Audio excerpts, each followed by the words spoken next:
আমাদের পাঠশালা সাকিবের পাঠশালা। সাকিবের পাঠশালা।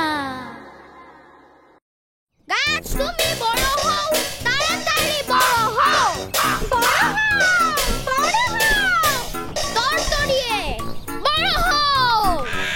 Ding ding ding ding. এই সাকিব, এভাবে চিৎকার করছো কেন?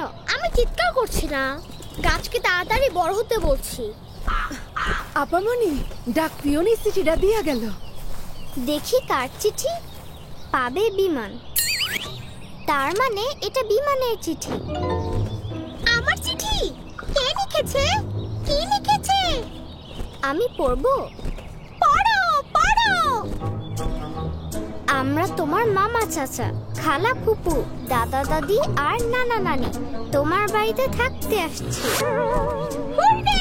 কি মজা কি মজা! আরে আরে, বাকিটা তো পড়তে দাও।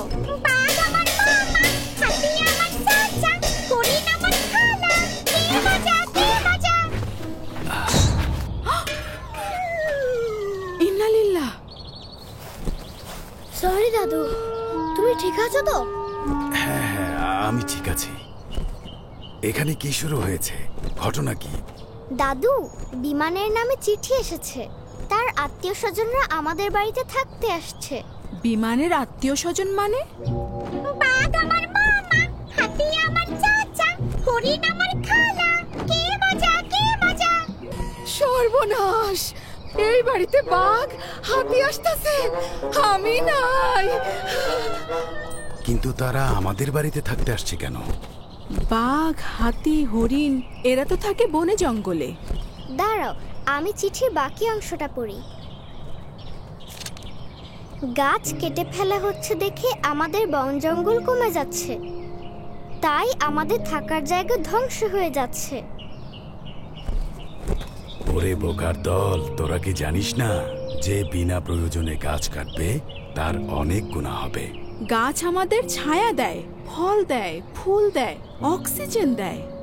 গাছের ডালে পাখিরা বাসা বাঁধে।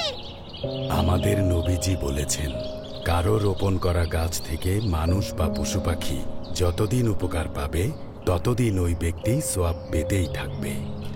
কাজেই গাছ না কেটে বরং তার যত্ন নিতে হবে।